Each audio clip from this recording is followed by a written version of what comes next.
and what have you, shows me that the work that we've been doing is not only paying off, but it's paying forward, right? Because his brother, the work that he basically some of the projects that he's dropping now, is just seeking some support for. It's showing me that the impact of the work that we do can span for generations, can go beyond us. Um, so that's one of the wins for me, was just having that meeting and seeing how much the transformative journey we've been working through, maybe about for 5 years or so, been on, is now paying off in terms of its impact on both him, his mental health space that he's in, what he's building and creating, but also how it's impacting the young people he's actually working with. So the whole piece of passing on the baton, for those that don't know, sometimes the elders, they get frustrated because they're like, yo, like, the work we're doing being done, is it happening in vain? And I'm like, nah, man, like, there's some amazing things that are happening with young people. So that's my win for this week. How about yourself, Doc?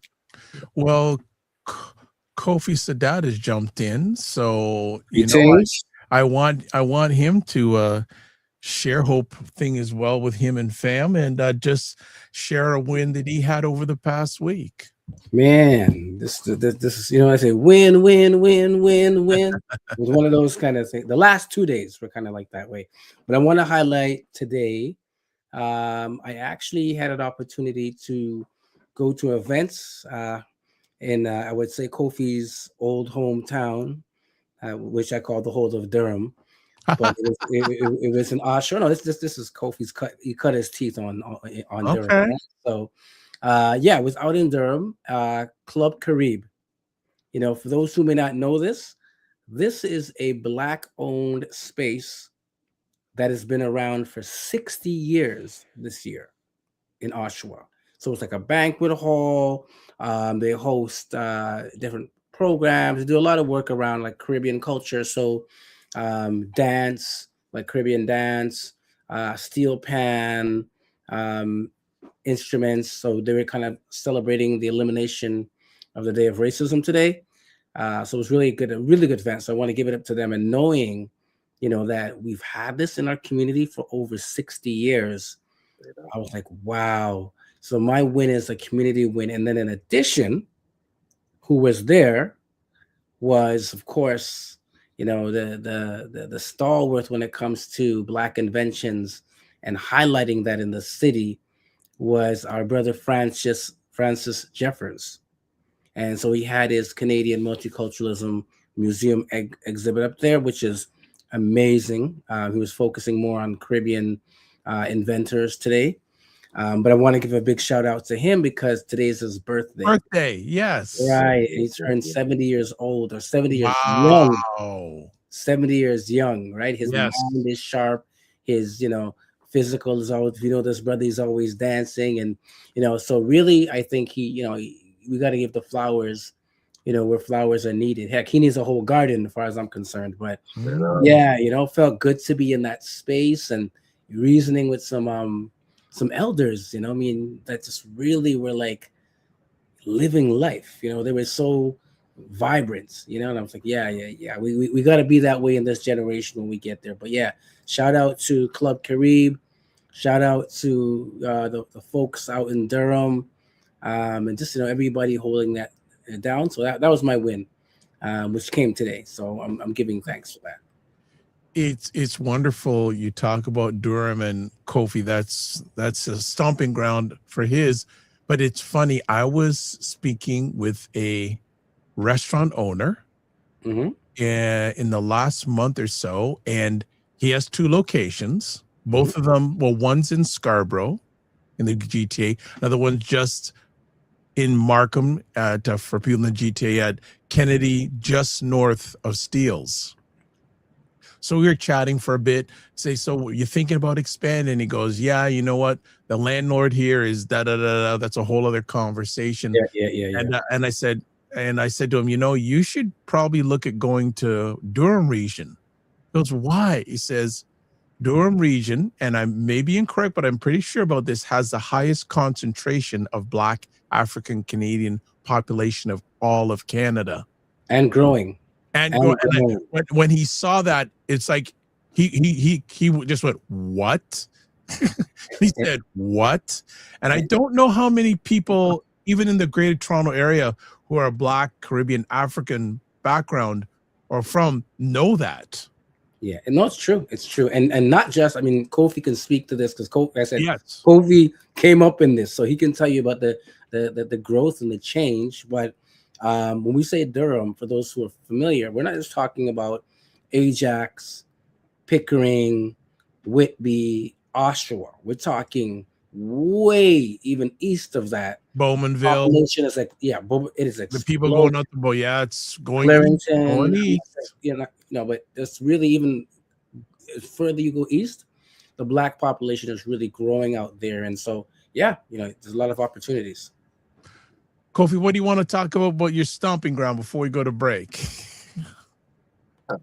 It's interesting because, you know, I always say, like, a lot of the young people growing up now, some of the experiences that they're having, we used to hear older folks when we were growing up talk about, oh, you guys don't know how much work we put in so that you guys can A, B, C, and D. It's how real it is out in Durham, Ajax, Pickering, those areas. Last year, we were speaking about this today on the call that I was on. They celebrated the sorry, what's the name of they basically created a Black Wellness Week. That was the first part, but it was essentially, it became registered in the local area in Ajax specifically, right? A Black Wellness Day, and this is something that Black Wellness Day, like, this would have been unheard of, you know, in the early 2000s and stuff like that, right? This would have been unheard of, you know, mid 2000s, because it wasn't something that could have even been embraced, you know, at that time, right? Whether it's community centers, whether it was, you know, basketball courts, a lot of the experiences that we had in those areas was riddled with racism, right? Was riddled with, like, blatant racism, right? When now a lot of young people, when you go into certain spaces, there's plaques and there's, you know, like I say, there's Black Wellness Days. There's things that you can go to and experience, you know, all aspects of our culture, with a whole bunch of Black vendors selling products, which a lot of the work that we did, one of the organizations I was called It Takes a Village. Big up Sister Ya, that, you know, Big up. You know, created this initiative that brought us into it. And we would bring people from the West and into Ajax, Pickering, and all these areas to come to events. It was something that we were constantly having to knock on doors, you know, just to be heard, to get space.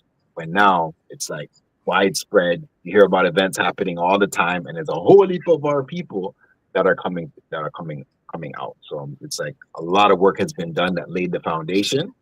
So now when I go and I see these, you know, experiences, it's just like you're looking back at a huge shift that has taken place in the last, you know, 20 years plus, for people that were knocking on those doors, putting in the work, sending the emails to say, we're here, we want to be represented, we want to have space, where now that's become a staple now. Mm-hmm. Exactly. So it's a blessing. It's amazing to see. Excellent. Dr. Vibe, did you share your win before we go to? Yeah, I'm doing real quick.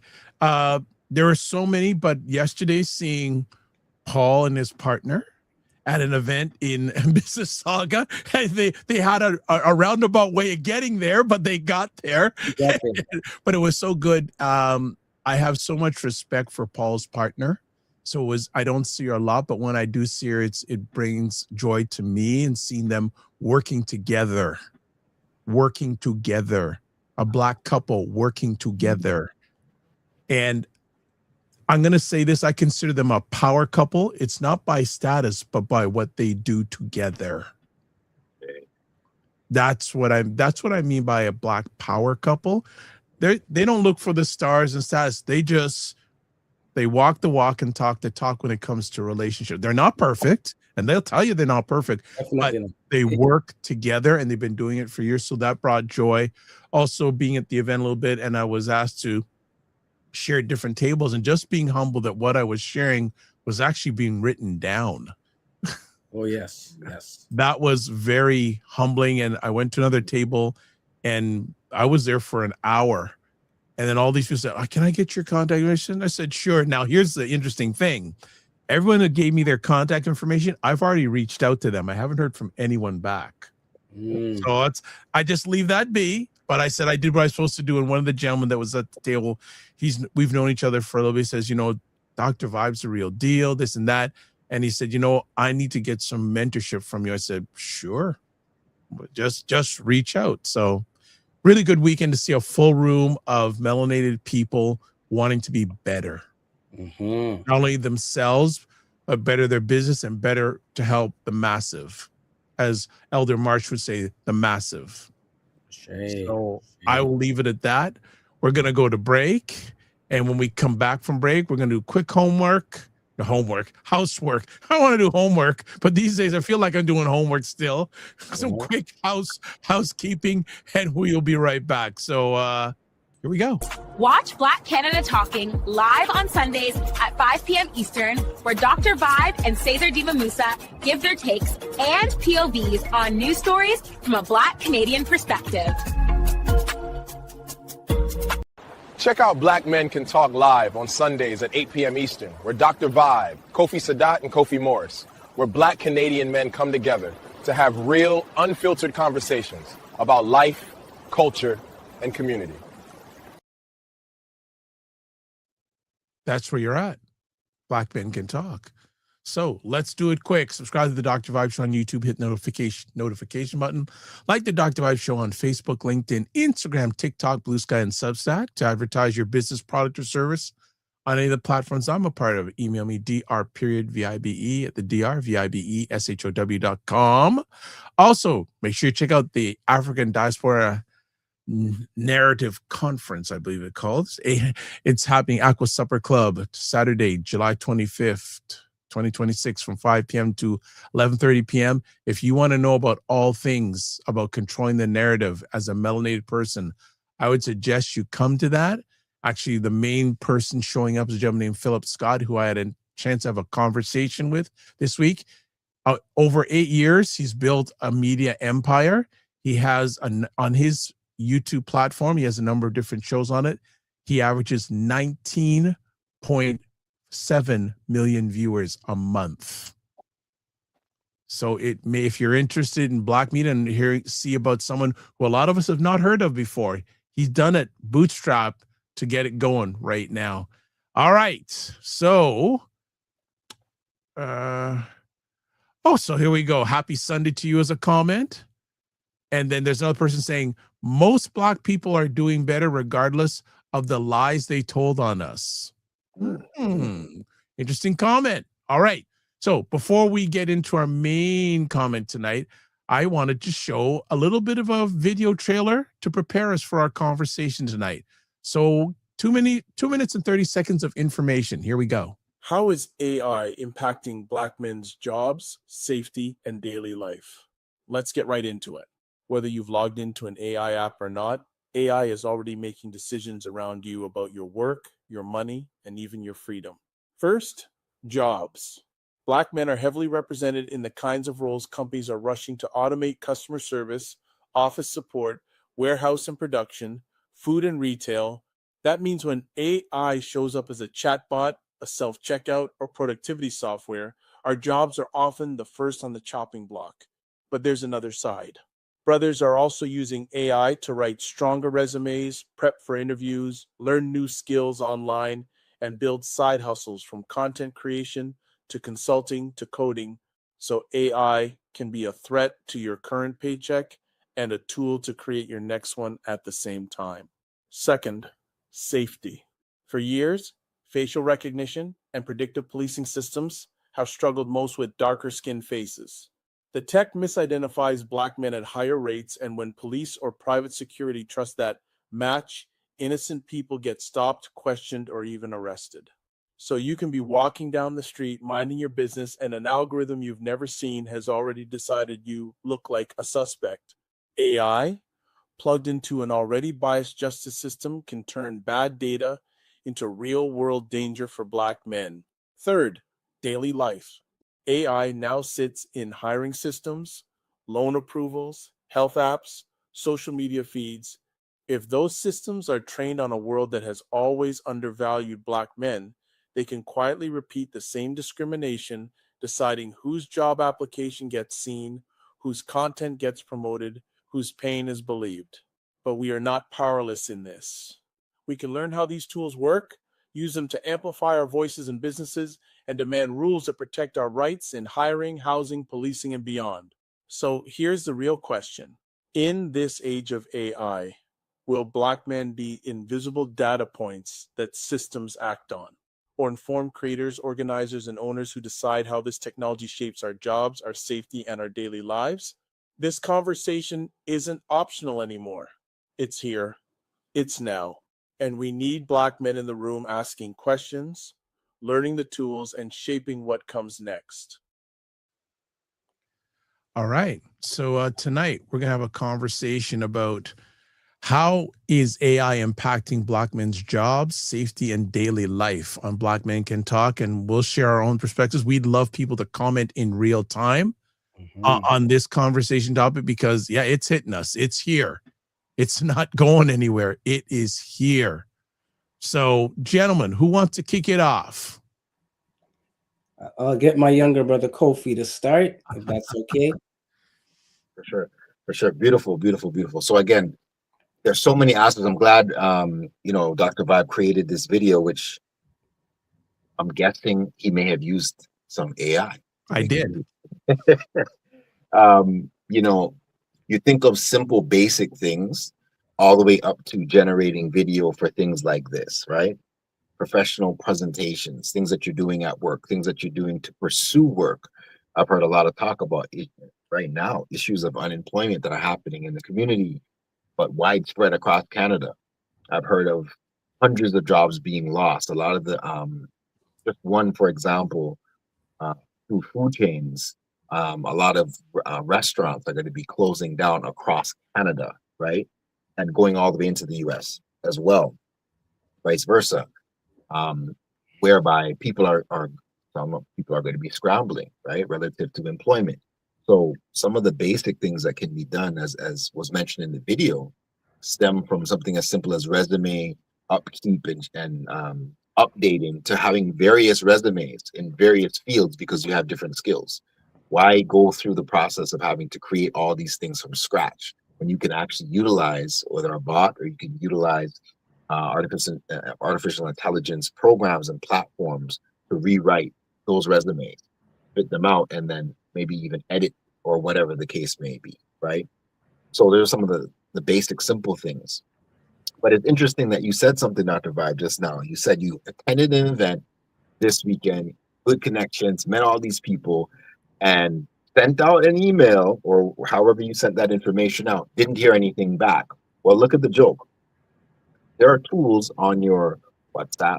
There are tools on your email. There are tools on various platforms that you use right now that can, one, send an automated generated message or email back to your community, your clients, your target audience to confirm that you've received an email or whatever the case, or even a message or text, but also shoot information back that shows that you're engaging.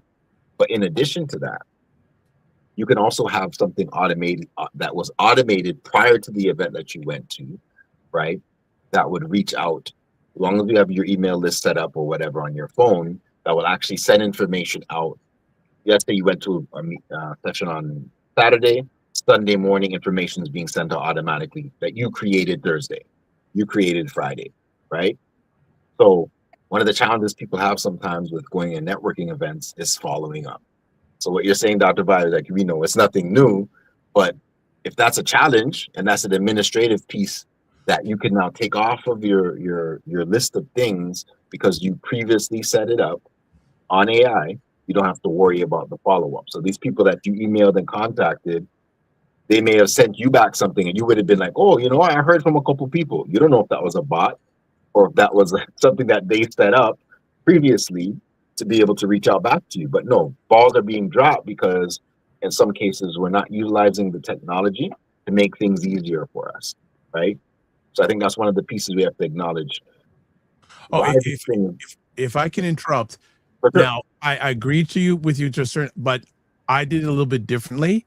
I sent them video messages. There you go. So this is the thing, I like to be personal. Right. There you So go. when I meet someone the first time and we agree to continue the conversation, I will send a video message. Now, yes. And the nice thing is, and I'm not worried if they answer or not, because I realize that the only person I can control the best of times is myself. But there is the technology there that if and when they open it, I will get notified. That too. Which is Right? also So AI. using my technology to my advantage, I did what I was supposed to if and when they, and the funny thing is, the group of people I sent to at the table, I told them I have this, and I told them so I'm waiting to see when the answer. But I agree with you, having systems is really going to help you. We have a comment here, it's forcing Black men to gain skills and grow with the times. No more handouts, put the boots to the ground and hands on the hammer. So that follow up with that. That's a little bit well, respecting everybody's comments, right? I'm not sure what the person means about handouts, you know, but I'll let them hold on to that. I think the other aspect around growth is very interesting when it comes to AI, right? And so, you know, as we were able to go to the conference, one of the main speakers, and I hope to get him on here, but one of the keynote speakers is somebody who actually works in the industry.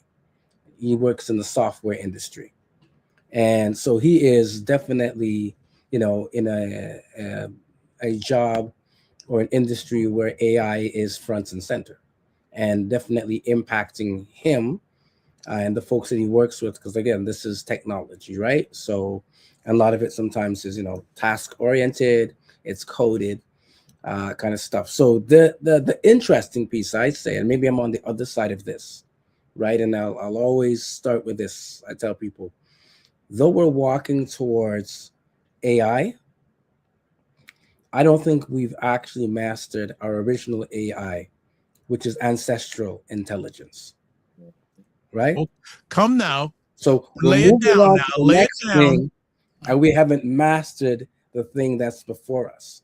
So maybe it's a tangent, but when we learn to build pyramids like our ancestors did without the quote unquote artificial intelligence, then there's a place we have to start. But that being said, I think that I definitely agree. There is a good side when it comes to, you know, things that are very much like, you know, task oriented. It would take a lot of time to, like Kofi said, you know, do this resume, that resume, whatever. But my concern really is around, you know, the impact of AI on creativity, right? And thinking, especially thinking outside of the box. Because often AI gives you the box, right? For you to think within.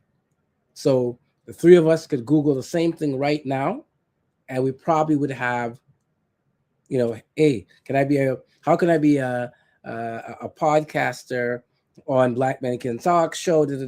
We'd have all the same template. But, you know, yes, three of us are Black men here, but we all have our unique differences, talents, creativity, which creates the flavor of the soup. You know what I'm saying? So I think the most interesting piece that I'm concerned with AI is that when I know even with the keynote speaker 10 years ago and other folks 10 years ago talked about the most immediate and greatest impact with AI would be a lot of jobs that are very menial.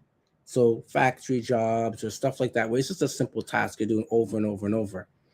But as we've seen, the greatest impact so far on AI has been on the creatives, right? Has been the folks that are doing, you know, the graphic design work, you know, the artist work, right? In many realms. And if you look at it in a lot of those realms, that's us, right? In a lot of those creative realms, you will find us, right? So I think the for me, the danger is, you know, us relying on an artificial intelligence or something outside of us and forgetting about our own creativity, and also forgetting about the creativity of our ancestors, right? And I said the ancestral intelligence, because so many things that we have not yet mastered, got into, yet we're moving away. And it's not to say we shouldn't, quote unquote, grow, but growth can happen in many ways, right? You can look back, like Sankofa, look back, take it and move it forward. So that's what I would say initially about this piece. Excellent. So I want Excellent. to put something to Kofi, because I know we're here, but if I can put a question to Kofi, Sure. I know you work in the wellness field, and a lot of that I would assume is very human centered, right? Because you're taking care of another human being. How has AI impacted that industry? A good question. In a lot of ways that we may not even think Mhm, some of these things apply. And going back, there's a business side of things, and then there's like the day-to-day, mhm, kind of human connection and right, that kind of thing. Um, the ability to be able to engage and connect beyond these forms of technology, right? Because you're just referencing this piece around ancestral technology, and we can also even say African intelligence. mm, Um, all of those things predated what we're currently dealing with, but also the foundation for the current state of AI has been taken from those spaces and those places, right?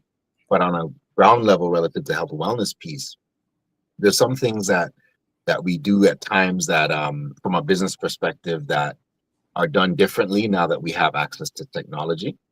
And when it comes to connecting with groups of people with the work that I'm doing, as opposed to just working on one-on-one at times, we're able to utilize different aspects of technology to get information out to groups of people. So we have all these like various online communities, right, and we find that in those online communities, there's so much things happening all at once. So I would say almost every weekend or every other weekend, there's some kind of health summit, wellness summit, expo, all of these things that are happening.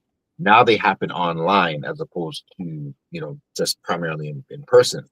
right. In order to even find out and stay up to date with some of those things, we're utilizing online technology to get in people's emails, to get in people's texts, and like Dr. Vibe said, you click on a link, it opens up to a video, and somebody's introducing themselves to you that maybe you've never heard of, never met before, but they're a specialist in the particular industry of health and wellness, opening the door to something that maybe you haven't experienced or haven't experienced to a certain degree before. So we're utilizing it to both reach our audiences, engage with our audience, but also keep them up to date with things that are taking place in the industry. Right. If you find now, if you go on your Instagram or even Facebook, you'll see a lot of AI generated videos of healers, like people who are working with herbs, for example, and Mhm, they're telling you a basic herb, and it looks like I've seen a woman and a man with this, mhm, mhm, mhm, um, talking about particular type of herbs that you can use to cleanse your body and detox, and it mhm, looks like an old elder that you could have grown up with your aunt, your uncle telling you about a bush that you could have drank. Well, mhm, now mhm, it's a AI, artificial intelligence generated person that's talking and explaining the information. Now, as you said, some people might be like, "Yo, like that's that," they don't like that, right? They'd rather hear from their real grandmother, whatever the case may be. But what about the people who don't have that? What about the people who the grandmother, the grandfather has passed? As they say, when an elder has died, it's like a library has been burnt. All this information has mhm, been lost. Well, some creatives now are utilizing that information, putting mhm, it in information that can be accessed through AI. And now somebody's teaching you about the herbs, teaching you about energy work, teaching you about whatever the case, right? Um, mhm, but it's a real person behind that's generated that information, that's utilizing AI to support something critical on the ground, which has to do with your ability to cleanse your body, your ability to, get motivated to move your body, to get consistent on a particular area. So from a business perspective, that's some of the ways that it's being used to reach audiences, right. to get mass people, information that can be used on a day-to-day basis, and also to expand their community now online, Right. utilizing whether it be bots, or AI generated you know, people, so to speak, right? Once again, to be able to disseminate information, because like Dr. Vibe said, people want to see what would it look, what would at least look like someone talking to you, as Mhm. opposed to just information on a screen. Right. So that's how some of those things are being used. And for, like I said, from business to very practical. Right. And the other thing, one thing I'll add is, you know, being able to connect with people across the world, Right. utilizing, you know, these forms of technology in similar fields. It's extremely expanding our networking potential Right. relative to other healers that are doing similar work. Right. And then now we're running events together online. So there's some people who I met pre-COVID that I'm still doing work with, that I've probably met them physically twice or once, Right. right? But now 6 years later or whatever, we're still doing online summits. We're still doing work together online because of the opportunity that has come up relative to some of these platforms. Nice. Got some comments here. Got here. It's affecting the movie, film industry, factory pickers, low-level services, desk jobs, and then the other end, it's not affecting the construction industry or software development. Hmm. I said So, they're coming after everybody else first, right? So, yeah. you know, so it's really interesting in regards to the impact it's having. So what I'm gonna do also, I'm gonna do this. I'm gonna change something up here. We're gonna have a poll. Okay. I So like. we've got a poll right here, and for people who are watching live. So, which best describes how AI is affecting your work right now? 1, already replacing parts of my job. 2, helping me work faster or smarter. 3, it hasn't touched my job yet. So, if you are watching live, press in 1, 2, or 3, and we'd like to know how it's impacting you. Right. That's right. So, I'll piggyback on what Kofi Morris has said. I've been a certified coach for since 2015. Mhm. And I'm hearing more and more people looking for the AI coach. Yep. And I hear what people are saying, but there's still some things the human touch, just in my lens, is more effective. Right. You know, so I'll piggyback what Kofi said in regards to the wellness industry. Like, Yeah. I've been a certified coach, invested money to get that stuff since 2015. And I'm also training people now to become certified. And they're saying, oh, well, I'm just going to refer to ChatGPT. ChatGPT is my friend. And I go, Mhm. okay, no problem. But remember, it's very generic. Yeah. And more companies now are, when you do things like that, if you're putting presentations, they have ways to tell if it's AI generated or not. Yeah. You know, I want to add to it. I mean, what Kofi was saying, I think he made a lot of valid points. You know, especially on the business side of things and the ability to connect with folks around the world. And I love all that. And I think there's some practical sides to that.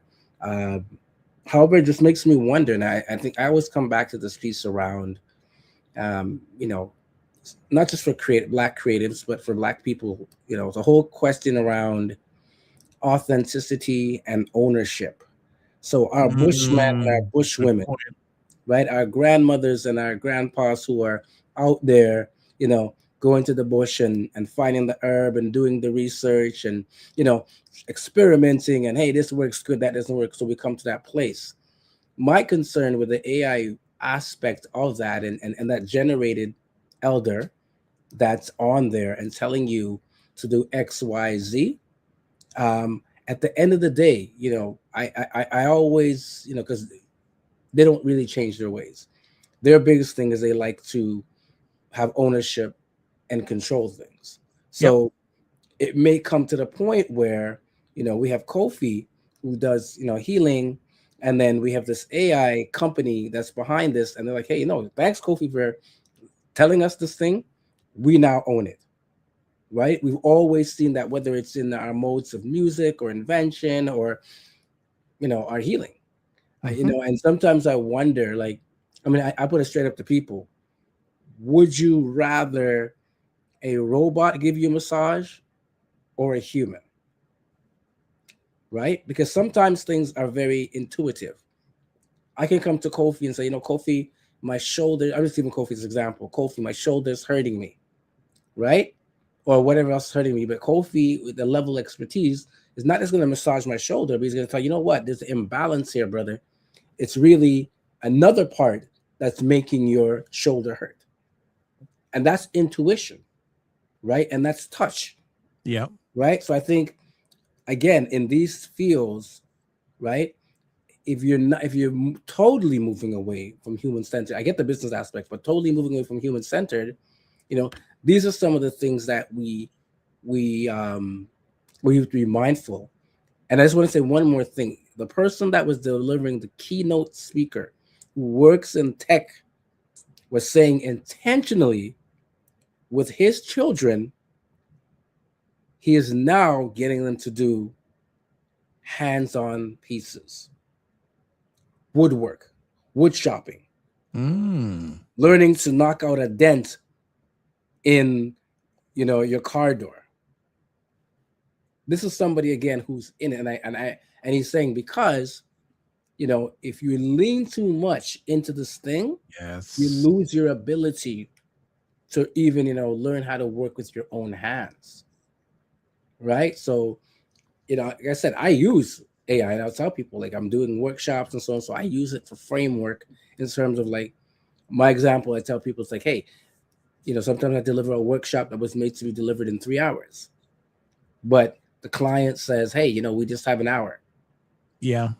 So I'm like, okay, instead of spending 15 minutes on the intro, now I'll do 5, because AI has put the timing down. So I think it's great, right? I don't have to do all that thinking all the time. So I think that's great in the work that I do. And the work that I do is human-centered work. You know, I do social work with agencies, as well as working with Black youth, you know, those kind. So, but I think those are the balance of things that we have to look at is, as Black men, you know, I mean, I love your video. There's lots of opportunity for us in this space, but I would actually push, like anything else, we become content creators of AI rather than consumers alone of AI. Yes. Right? Because that's the blind spot right now, as you mentioned in the video. You know, technology security, they don't know how to recognize, or they, you know, might say a Black face is threatening or so and so. But we need to be the content creators and control what we need to control. Otherwise, we're going to be going down a slippery slope where, you know, wherever they want to push us to, that's where we're going to end up. And that's not always a good place. Is it also another occasion where we're consumers, not controllers? That's it. We've been seeing it. Absolutely. We've been seeing it, right? That's been a narrative, right, for some time now, all the way going back, right, to not trademarking things and things of that nature, right, for a lot of our folks, 40s and 50s and all this stuff, and even before that, the 20s, that were generating or creating all these amazing inventions that now, you know, we usually find out or talk about them during Black History Month, right? We talk about Black inventors and things that we've created, forgetting that a lot of those folks who created those things, because of lack of access to information and or power, the ability to navigate that information, trademarks and things were written. You know, people of European descent now became the face of the product that we use each and every day, because of the same piece we're talking about right now. It's not being able to govern our, you know, our own information and how we disseminate it, how we control it, and that type of thing. Which is interesting because, you know what, a big part of the background of some of our conversation around this topic, and it's controversial in many different ways because there's two sides to it always, and this is how our ancestors taught us as well, right? You can utilize money, for example, as a tool for your destruction, or you can use it as a tool to uplift things that you're doing. Community, you know, you can buy land with the same money that you can use to farm, you know, products that may not be beneficial to a community, right? You can use the same money. So these are tools that we're supposed to be utilizing that in a lot of cases were actually handed down to us from our ancestors, right? We couldn't have what we're working with right now without their work, right? We couldn't have it. There's ancient systems that were used and developed that are based upon ancient technology, but you use them on a regular day-to-day basis, right? The practice of Ifa, and your what we would know as Yoruba culture from a spiritual perspective is based upon the whole concept of zeros and ones, right? So this is like ancient technology that's actually being used on a day-to-day basis to help people heal, help people understand circumstances in their life. You're going to a diviner or somebody who has the ability to tap into the spiritual realm to get answers to questions. That's based upon an ancient system, which is our ancient technology. So how we claim and maintain that, you're absolutely right, Paul, is that at the end of the day, if someone wants to take some of these things and now try to duplicate them, I've seen many errors. I've seen many errors when I search information to see, let me see what AI would say about this particular thing that I know that I've read in a book by one of our ancestors or one of our historians. Some of the information is not correct. So if you completely rely on that, thinking that, okay, even as a young person, I'm going to make this, this assignment. I'm going to hand in this assignment about this aspect from our history, and I'm going to use aspects of AI that may not be correct. I'm now teaching my class something that may not be actually accurate, right? So being able to look at both sides of it, and like you said, not be just the consumers, but be the producers of it. We have to be ahead of the curve relative to it. Yeah. I think as Black men, sometimes we're relative to technology. Sometimes we're coming late to the game for various reasons, right? If you didn't get into tech early, if you weren't really into some of those things, but maybe you were more into something else, which can be hands-on, right? Whether that's trade-based or whether that's sports or whatever the case may be, you may feel like, bro, how do I get into this now? But we have some amazing people like Hezi that we've had on the show before. We have certain people in our community that can help to open up the door to show you how you can utilize these things. And again, you control your own narrative. Yeah. It's one of the things I learned yesterday in the workshop, the ACBN workshop on marketing. So there was a sister by the name of Chris Beth, and she was talking about, when you Google something nowadays, and you'll recognize it, the first thing that comes up is the AI generated version. So I can Google Dr. Vibe, Kofi, what I mean? And it's the AI that comes up first, right? Not even your information, right? And then it's, as you said, Kofi, it is not always accurate, but it's the first thing that comes to the top. And people may not go beyond that. So it's interesting. Yeah. You're reading my alleged mind. I'm going to put a call to action for everyone that's watching this live or on the replay. Google your name. Google, if you have a business, also Google your business. That's exactly what you said to do. And yeah. Right. Now, one of my digital mentors, a wonderful melanated man, grew up in Jamaica, lives in Nashville, Tennessee. I went on, he does basically a Q&A every 2 weeks. He pulled me on and was talking about Google your name. He says, "Oh, Dr. Vibe, let's Google your name." So he did it in real time, live. And almost everything there represented me rightly. But the fourth entry was for the Dr. Vibe show on IMDb, which is the Internet Movie Database. I'm going, I've never submitted anything to the Internet Movie Database. Maybe it was suggesting to you. Okay. I know. but here's the thing. So he clicked on it. The description they had of my show was totally wrong.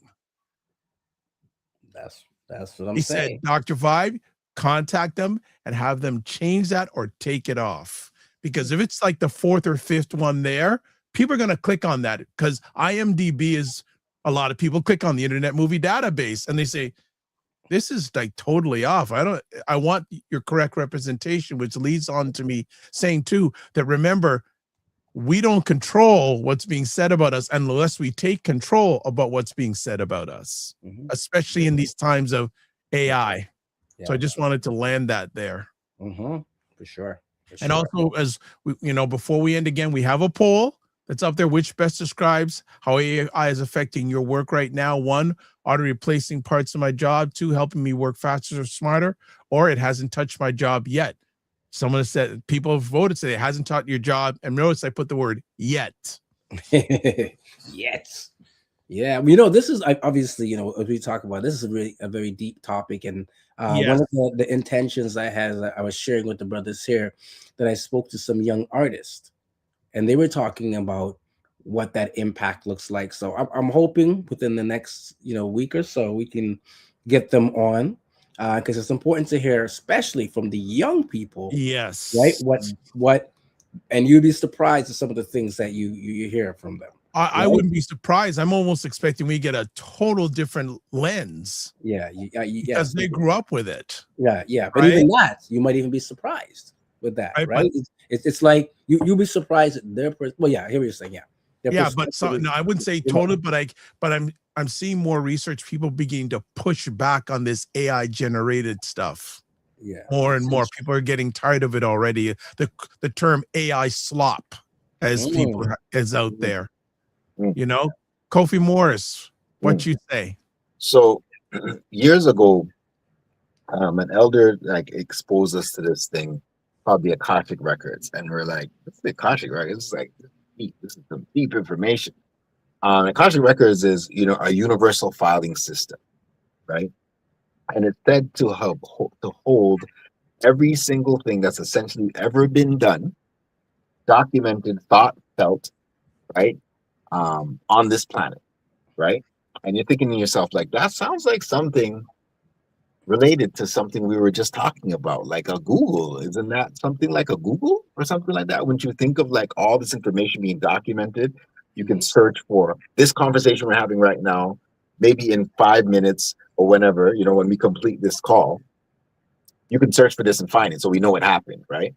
But that actual concept is ancestral. That actual concept is something that, again, our great ancestors actually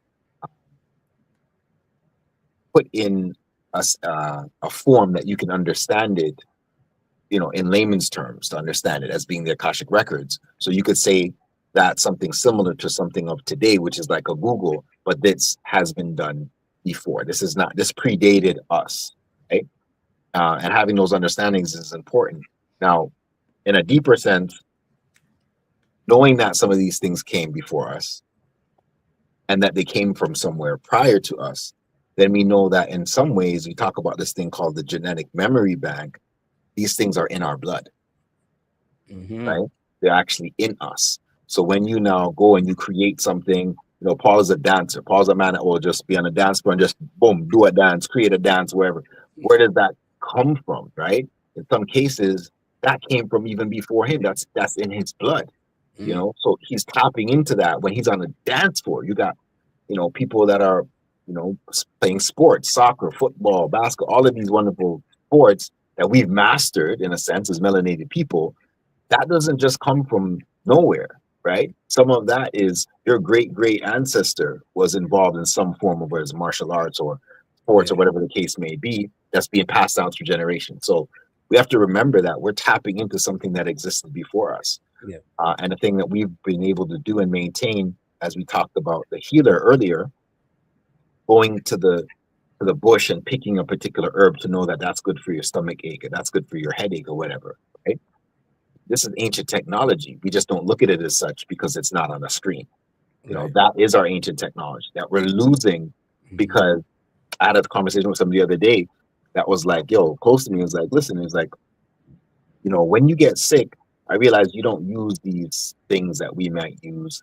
Like they might say to me, you're not feeling well, take a Tylenol, take a this, take a that, or whatever, right? And I'm saying to them, like, that has not been my teaching, my actual physical experience, because that I know I can boil up a ginger and a garlic. I know I can rub myself down with such and such. I know, with aches and pains, I've learned things online that I could utilize, that I could take some cabbage and wrap it around this part of my body that's feeling pain. And in a couple hours, it can take and suck out the inflammation from that part of my body. this is our ancient technology. So I'd rather do that than use a pill that has the impact of maybe impacting aspects of my digestive system, whatever the case may be, right? And not getting to the point where I rely on that, as a go-to. And I'm not saying you should never ever utilize these allopathic approaches, right? Because at times you have to. At times you're in a situation. If you have surgery, if you're going through whatever, you might utilize some of these things for a short period of time. But to know that if you want to really get deep and actually heal certain things, Mother Nature, as I would say this, Mother Nature has the cure for every ailment. So you have an ability to tap into something that's ancient, but it's growing right in your backyard. Some of these things are growing right on your street that you can take and boil and deal with female reproductive issues. I want to big up the movie Sinners, because as Kofi was talking about, my favorite scene, when he plays the music and then he taps. Everybody taps into their ancestors. You see them dancing and doing the different, and they just brought it from then all the way up till now.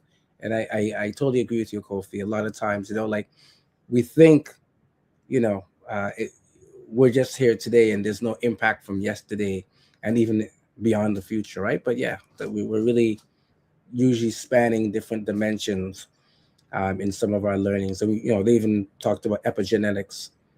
Things yes. Trauma that you're bringing forward, Mm-hmm. right? That you're not even aware of, right? That so far from you that but it's been proven that there's connections to those pieces as well. So, okay. And that ties into the aspects around the common day-to-day healing of traumas and wounds. In order for us to address these things and to change our future, which also specifically ties into our mental health. Malidoma Somé, for those that are not familiar, taps into a lot of this in his books. He has a book called Healing Wisdom of Africa. He has a book called Of Water and Spirit. And his late wife, Sabunfu Somé, has a book as well called The Spirit of Intimacy. So these books are amazing sources of information to draw for what I'm about to speak about, which is the connection between mental health and spirituality and seeing how these things interconnect. And the fact that some of the ailments we're facing today are intergenerational. We have the capacity now to be able to not only utilize tools for ourselves to navigate these spaces, but for also younger children and families. So we have children that are coming up with like brilliant minds, brilliant information. And when we acknowledge that our ancestors are speaking and some of these children are our ancestors coming back, we have the ability to see that this young person is a healer. Put them around other people that are dealing with herbs. This person's a musical healer. Give them instruments when they're young, right? So that they can utilize, so they can master it as they get older. That's the next Bob Marley. That's the next Michael Jackson. That's the next fill in the blank, Miles Davis. Those energies are still present with us today, and some of them are coming through our young people. Beautiful, beautiful. Well, I think we have a wrap. I think we have just scratched the surface on this conversation. I think it's going to be an ongoing conversation because AI ain't going away. Nope. And it's going to be more and more in our lives, whether we like it or not. And definitely get the generational conversation about AI would be very, very impactful. So Kofi said, I'm looking forward when we have some young people come on and we have a digital roundtable about this conversation topic. That'll be, I'm excited about that. I am excited about that. Any final comments on this topic before we exit stage left? Yeah, definitely. I would say, use your intuition, use your best judgment. Don't be, closed to new things and new technology.